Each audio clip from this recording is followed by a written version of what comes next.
तो खैर welcome back to movies के मास्टर। तो भाई जिसमें आज हम एक हफ्ते की नहीं बल्कि 2 हफ्ते की न्यूज कवर करेंगे, क्योंकि तुमको पता है भाई मैं एक हफ्ते से बीमार चल रहा हूँ। खैर बिना टाइम वेस्ट करे शुरू करते हैं मास्टर चर्चा, जिसमें नहीं होगा आपका बिल्कुल भी खर्चा। तो भाई सबसे पहले अपन मार्वल से शुरू कर लेते हैं कि मार्वल में क्या क्या चल रहा है इस टाइम। तो भाई सबसे पहले लोकी सीजन 2 आ चुका है, जिसका ब्रेकडाउन तुमको कहीं ना कहीं मिल ही जाएगा या फिर डिस्क्रिप्शन में लिंक दे ही दूंगा। तो भाई लोकी सीजन 2 के ट्रेलर ने आते ही रिकॉर्ड बना दिया है, जिसका ट्रेलर मोस्ट वॉच्ड ट्रेलर बन चुका है डिज्नी प्लस की सीरीज का, जिसको भाई 80 मिलियन व्यू आ चुके हैं। और भाई तुम सीरीज आने दो, बहुत से रिकॉर्ड टूटने वाले हैं। लोकी ने अपना ग्लोरियस पर्पस साबित कर दिया है। उसी के साथ लोकी सीजन 2 का बजट भी रिवील होता है $141 मिलियन का, और मेरे टूटे गणित के हिसाब से भाई 23 मिलियन ईच एपिसोड को मिल रहे हैं। और वहीं दूसरी तरफ देखा जाए तो भाई 212 मिलियन सीक्रेट इन्वेजन को मिले थे, जो कि तुम जानते हो शो की क्या हालत हुई है, पूरा डाउन जा चुका है। और ये सस्ते ड्रेस के हाथ में कुछ ज्यादा खर्चा लग रहा है मेरे को। और भाई लोकी सीजन 2 के रिलीज डेट और ट्रेलर की डेट में 67 डेज का अंतर आता है, जो कि भाई शॉर्टेस्ट गैप था मार्वल स्टूडियो के शो के ट्रेलर और रिलीज डेट में। खैर अब बात करें अपन सीक्रेट इन्वेजन के बारे में, तो भाई सीक्रेट इन्वेजन के इतिहास रच दिया है show not to feature a post credit scene. मतलब क्या तुम्हें एक पोस्ट क्रेडिट सीन भी नहीं मिलता सीक्रेट इन्वेजन में, और मैं कह सकता हूँ ये मार्वल नहीं है। क्या देखा जाए इसकी एंडिंग ही मुझे पोस्ट क्रेडिट सीन जैसी लगती है, क्योंकि वो भी कोई कम सस्पेंस नहीं छोड़ती है। खैर इस बारे में डायरेक्टर से पूछा तो डायरेक्टर को कुछ नहीं पता। भाई हम कुछ नहीं बता सकते हैं आपको, हम डिस्कशन में अभी हैं। खैर सीक्रेट इन्वेजन के डायरेक्टर को ही डेथ थ्रेट मिल रही है।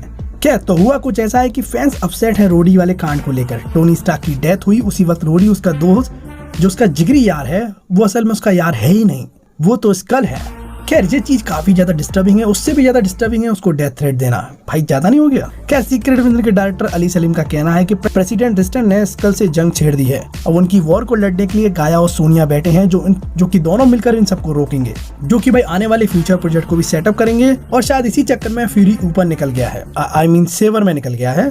खैर इसके बाद लोकी सीजन 2 के बाद अपनी एक और सीरीज आने वाली है एको, जो फिलहाल के लिए माना जा रहा है वो डिले हो चुकी है, जो कि भाई तुम जानते हो स्ट्राइक के चलते सब कुछ डिले हो रहा है, तो ये भी इस लपेटे में आ ही गई। खैर इसी के साथ स्पाइडरमैन नो वे होम की कुछ कॉन्सेप्ट आर्ट सामने आई हैं, जिसमें भाई डॉक हॉक दिखा with long hair and beard like Kabir Singh, और साथ ही में हमें इलेक्ट्रो भी देखने मिला। और हमें एक और आर्ट दिखाई गई जिसमें स्पाइडरमैन जो जोना जेमसन को कन्फ्रंट करता है उसी के अपार्टमेंट में। खैर अब मल्टीवर्स के बारे में बात करते हैं, यानी कि डेडपूल 3 के बारे में बात करते हैं। तो भाई डेडपूल 3 में हमें पता चला कि एमा कॉरिन कंफर्म हो चुकी हैं डेडपूल 3 की एज अ विलन देखने के लिए, जो कि होंगी कसांड्रा नोवा। तो इसकी पावर अच्छी है, टेलीकिनेसिस, डीएनए मैनिपुलेशन और टेलीपैथी और बहुत कुछ है भाई। उसके बाद ब्रायन कॉक्स देखेंगे, विलियम स्टाइकर फिर से देखने मिल सकते हैं डेडपूल 3 में, जिनको तुम पहले भी देख चुके हो। टेरोन एगोटोन एज अनदर वेरिएंट हो सकते हैं वुल्वरीन के, जो कि भाई डेडपूल 3 में एक अलग ही वुल्वरीन का वेरिएंट देखने मिलेंगे, जिनको तुम जानते हो फ्रॉम किंग्समैन मूवी। खैर वुल्वरीन का एक और variant, this might be interesting. तो डेफिन कीन फिर से दिख सकती हैं डेडपूल 3 में, जो कि तुम लोगन मूवी में देख चुके हो। टेलर स्विफ्ट एज डेजर दिख सकती हैं डेडपूल 3 में। Julian McMahon as Doctor Doom appear हो सकते हैं डेडपूल 3 में। देखो भाई ये सारी तो रूमर्स ठहरी, और ऐसे ही वादे हमें doctor strange the multiverse of madness में देखने मिले थे। तो अभी के लिए साइड रख के चल लेते हैं, बाद में देखेंगे क्या ही होता है। लेकिन सबसे बड़ी बात यह है कि भाई डेडपूल 3 डिले हो चुकी है। ऐसा सुनने में आया है कि 2024 के फर्स्ट हाफ में ये देखने नहीं मिलेगी, यानी कि जनवरी से लेके जून तक भूल जाओ कुछ होने वाला है। खैर हमें उसी के साथ पता चला कि सिडनी स्वीडेन कंफर्म हो चुकी हैं जूलिया कारपेंटर का रोल निभाने के लिए as a Spider Woman in Madame Web. देखो सोनी कुछ भी करता रहे, लेकिन ये काम बहुत सही कर रहा है वो, मतलब समझ रहे हो ना, जाऊंगा देखने। खैर उसी के साथ गार्डियन ऑफ द गैलेक्सी भी डिज्नी हॉटस्टार पे आ गई है, जिसको इंडिया में 16+ की रेटिंग मिली है, जो एमसीयू की फर्स्ट मूवी बन चुकी है जिसको ये रेटिंग मिली है। खैर एनिमल क्रूल्टी और बहुत सारी चीजें दिखाई गई हैं जो थोड़ी बच्चों के लायक नहीं है। हालांकि मैं इसको भाई मार्वल की सबसे सैडेस्ट मूवी मानूंगा यार, मतलब ऐसा हो ही नहीं सकता तुम सैड नहीं हो उसको देखकर। खैर मार्वल वालों ने ये बताया कि गार्डियन ऑफ द गैलेक्सी की timeline Ant Man the Wasp Quantumania के बाद और सीक्रेट इन्वेजन के पहले की होगी। ठीक है मान लिया, और क्या। खैर इसी के साथ इनक्रेडिबल हल्क के डायरेक्टर लोइस ने कहा कि इनक्रेडिबल हल्क का सीक्वल आने वाला था, जिसमें हम ग्रे हल्क, रेड हल्क और न जाने कितने हल्क दिखाने वाले थे, लेकिन वो कभी नहीं हो पाया, जो अब सपना ही रह गया।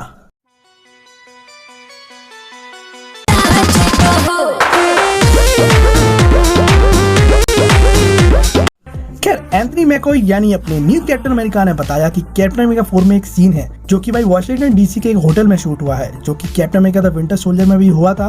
और उनका कहना था कि भाई पुरानी यादें ताजा हो गई, क्योंकि उनकी एमसीयू में शुरुआत वहीं से हुई थी। खैर इतना जरूरी नहीं था, सोचा बता देता हूँ। खैर रायन गोसलिंग, अरे वही बारबी वाले यार, अरे भाई बारबी नहीं देखी तो ग्रे मैन तो देखी होगी ना। खैर उन्हीं का कहना है कि वो कोई सुपर हीरो का रोल नहीं निभाना चाहते, लेकिन भाई 2022 की जुलाई वाले महीने में उन्होंने कहा था कि अगर वो सुपर हीरो बने तो भाई वो गोस्ट राइडर बनना जरूर चाहेंगे। और ऊपर से भाई रूमर भी आई थी कि भाई वो नोवा यानी कि उल्टी पार्टी बनने का रोल निभा सकते थे, और उसके बाद एक और रूमर आई थी कि वो सेंट्री का रोल भी निभा सकते हैं। खैर सुनने में आया है कि अब वो रोल स्टीवन यून कर रहे हैं।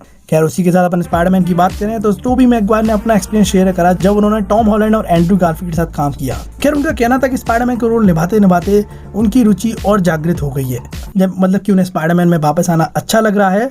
और उन्होंने ये भी बताया कि दोनों स्पाइडरमैन के साथ काम करते हुए उन्हें एक ब्रदरहुड फील हुआ, एक भाईचारे जैसी फीलिंग आई, और ग्रीन गॉब्लिन और डॉक ऑक को वापस देखकर इट्स फील्स लाइक रीयूनियन। और भाई सच कहूँ तो जनता को भी यही लगता है। खैर भाई टोबी की बात हो रही है तो एंड्रू गारफील्ड की बात भी सुन लो।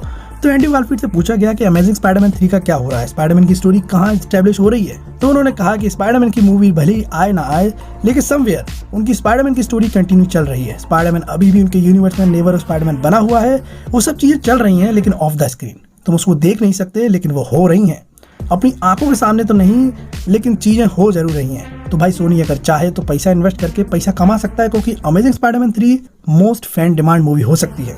खैर उसी के बाद स्ट्राइक के चलते अपने शांग-ची यानी कि सिमू लियू ने कहा कि मैं भी एक बैकग्राउंड एक्टर रह चुका हूँ, मुझे पता है कैसा फील होता है जब आपका पेमेंट रुकता है, पेमेंट पता नहीं चलता कौन दे रहा है, कब दे रहा है, कितना दे रहा है। कुल मिलाकर ये कहना चाह रहे थे जो प्रोडक्शन हाउस में काम कर रहे हैं उनका पेमेंट मानो होता ही नहीं है, होता है तो बहुत कम होता है, जिससे दिक्कतें तो काफी खड़ी हुई हैं। खैर उसी के साथ हमें पता चला कि स्पाइडरमैन अक्रॉस द स्पाइडर-वर्स सितंबर 5 को 4K अल्ट्रा HD में रिलीज होगी, और सुनने में आया कि कहीं कहीं जुगाड़ से भी मिल रही है अभी भी। खैर टाइटेनिया मसाला यानी कि शीएल ने कहा डिज्नी के CEO Bob Iger is completely out of touch. Titania ने कहा कि it's outrageous amount of wealth that is not shared with people who actually make the show better. उन्होंने कहा उनके फ्रेंड है जो 30-40 साल से काम कर रहे हैं इस इंडस्ट्री में, they lost their health care क्योंकि उनके वेजेस बहुत ही लो हैं। तो एक्चुअली देखा जाए तो भाई स्ट्राइक करना उनके हक की लड़ाई है, अब वो जीतते हैं कि नहीं जीतते वो तो भगवान जाने। खैर इसी के साथ फैंटास्टिक 4 की रूमर सामने आई है, तो खुश मत होना, ये सब रूमर हो सकती हैं। Joseph Quinn as Johnny Storm का रोल प्ले कर सकते हैं, वेनेसा जो कि सुजैन स्ट्रोम का रोल प्ले कर सकती हैं, तो जो कि भाई मिशन इम्पॉसिबल 7 में दिखी थी, और भाई रूमर है कि जैक फैंटास्टिक 4 में जॉनी स्ट्रोम का रोल प्ले कर सकते हैं। खैर ये सब फिलहाल के लिए रूमर है तो कुछ कह नहीं सकते हैं। खैर अब बात करें डीसी के बारे में। खैर अपनी प्यारी गैल गैडोट ने कंफर्म किया है कि वंडर वुमन 3 डेवलपमेंट में है, वो भी अपने मन से, जिसमें भाई किसी ने हामी नहीं भरी है, कोई कुछ नहीं कहा।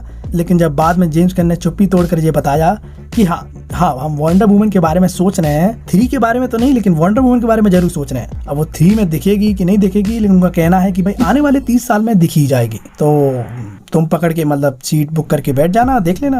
खैर जैक स्नाइडर भैया ब्लू बीटल को सपोर्ट करते हुए कहा कि looking forward to taking my kids to see Blue Beetle. अब तुम क्या सोचते हो ब्लू बीटल के बारे में, क्योंकि इसका फ्यूचर ब्राइट तो नहीं है, लेकिन हालांकि कुछ रिसेंटली रिव्यू सामने आए हैं जो कह रहे हैं कि भाई मूवी अच्छी है। लेट्स सी क्या होता है 18 अगस्त को। खैर उसी के साथ जेम्स गन ने कहा कि justice league of crisis on infinite earth DC universe की होगी, ना कि DCU की। तो बेसिकली वो कहना चाह रहे हैं कि हाँ ये हमारा पार्ट नहीं है, इसको देख लेना टाइम पास के लिए। खैर उसी के साथ एक्वामैन द लॉस्ट किंगडम दिसंबर में ही रिलीज हो रही है, वो अपनी रिलीज डेट से नहीं हिल रही है फिलहाल के लिए। ऐसा लग रहा है कि स्ट्राइक के चलते इसको कोई फर्क नहीं पड़ रहा है, लेकिन कुछ कह नहीं सकते, दिसंबर दूर है, फर्क पड़ सकता है। उसी के साथ एक्वामैन और 1-2 के डायरेक्टर जेम्स वैन हॉस्पिटल में भर्ती हो चुके हैं, जिन पे बताया जा रहा है आयुष्मान कार्ड नहीं है। Okay bad joke. देखो जोक्स अपार्ट, मैं बहुत बड़ा फैन हूँ, मजा आ जाता है इनका डायरेक्शन देखने में, और अपन बस दुआ करेंगे कि जल्दी जल्दी ठीक हो जाए।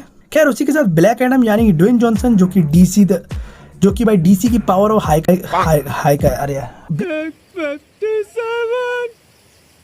ब्लैक एडम यानी कि ड्वेन जॉनसन जो कि डीसी की पावर ऑफ हायरार्की चेंज करने आए थे, जो कि चेंज कर नहीं पाए। तो स्टूडियो कह रही है कि हम ब्लैक एडम के बारे में बिल्कुल नहीं सोच रहे हैं, तो एक तरह से वो ड्रॉक से पर्दा झाड़ चुके हैं। तो भाई एक तरह से देखा जाए तो इन सबका कंक्लूजन यही निकला है, the hierarchy of power in DC universe did not change. खैर इसके बाद अपन छोटी मोटी अपडेट्स के बारे में बात कर लेते हैं। तो किलियन मर्फी ने कहा है कि ओपनहाइमर में कोई भी डिलीटेड सीन नहीं है, जो स्क्रिप्ट है वही मूवी में दिखा दिया गया है। अच्छी बात है। तो भाई एमिली ब्लंट ने कहा है कि किलियन मर्फी जॉन क्रेनेस्की ने डिस्कस किया है कि वो क्वाइट प्लेस 3 के बारे में सोच रहे हैं, उस मूवी पे काम कर रहे हैं। देखो भाई ये वही मूवी है जिसको तुम म्यूट पे भी देख सकते हो, क्योंकि भाई आवाज करना मना है मूवी के अंदर ही, तो भाई तुम मूवी कान बंद करके भी देख सकते हो। खैर उसी के साथ मार्गो रॉबी की बारबी ने 1 बिलियन कमा लिया है। तो भाई ये movie literally guardian of the Galaxy 3 को पीछे छोड़ दिया है, mission impossible dead reckoning part 1 को तो बहुत पीछे छोड़ दिया है। खैर देखा जाए स्प्रिंग वाली ने बहुत पैसे कमा लिए यार। खैर उसी के साथ धूम धमाके वाली मूवी ओपनहाइमर ने कर लिया है 600 मिलियन क्रॉस, वो भी वर्ल्ड वाइड। और भाई सुनने में आया है कि भाई सैग एफ्टर स्ट्राइक और WG की स्ट्राइक चली रही थी और कुछ बीच में मीटिंग्स भी हुई जिसका परिणाम कुछ ढंग का निकल नहीं पाया, जिसके चलते हुए भाई हमको एक और न्यूज़ मिलती है कि भाई VFX डिपार्टमेंट वाले भी स्ट्राइक पे उतर सकते हैं और अगर ये लोग उतरे तो समझो हॉलीवुड का धंधा पूरा बंद, तो अपना भी नया धंधा ढूंढ लेंगे अपन। So that's all for today. खैर यही सारी चीजें थी बताने के लिए, और भाई तुमको ये वीडियो कैसा लगा तुम मुझे कमेंट में जरूर बता देना। तो भाई बने रहिए मूवीज के मास्टर पे, तो भाई मिलते रहेंगे।